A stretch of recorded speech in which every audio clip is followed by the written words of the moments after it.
Police రిక్రూట్మెంట్లో ఆదివాసీ బిడ్డలకు ప్రభుత్వం అన్యాయం చేస్తుందని ఆరోపిస్తూ ఏజెన్సీ బంద్కు తుడుంబి దెబ్బ పిలుపునిచ్చింది. ఈ నేపథ్యంలో ఆదిలాబాద్ జిల్లా ఉట్నూరు ఏజెన్సీ ప్రాంతంలో స్కూళ్లు, వాణిజ్య సముదాయాలు స్వచ్ఛందంగా బంద్ పాటిస్తున్నాయి. షెడ్యూల్ ప్రాంత ఉద్యోగాలలో ఆదివాసీలకు అన్యాయం జరుగుతుందని మండిపడుతున్నారు.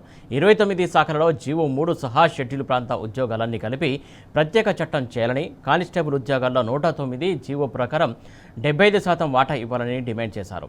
దాంతోపాటు ఐటీడీఏల ద్వారా ఏజెన్సీ ఉద్యోగాల భర్తీ చేయాలని కోరుతున్నారు.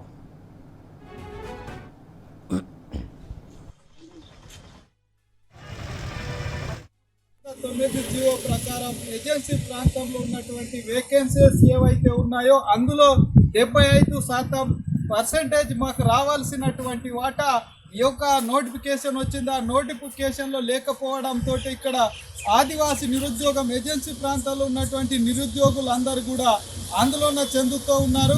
మేము ఇప్పటికే రాష్ట్ర ప్రభుత్వానికి, రాష్ట్ర మంత్రి గారికి, అదేవిధంగా ఎస్పీ, కలెక్టర్, పిఓలకు కూడా మెమోరాండం అందించినప్పటికీ కూడా రాష్ట్ర ప్రభుత్వం ఇప్పటి వరకు స్పందించకపోవడంతో మేము ఏదైతే ఇవాళ ఇక్కడ నూతన కమిటీ ఎన్నిక ద్వారా జిల్లా కమిటీ, విద్యార్థి సంఘం, అదేవిధంగా టీజీఎస్ కానీ, ఇక్కడ ఆదివాసీ సంక్షేమ పరిషత్ కానీ, గోండువాన పంచాయతీ రాయ్ సెంటర్ సంఘాలు కలిసి ఇవాళ మేము ఒక నిర్ణయం తీసుకోవడం జరిగింది.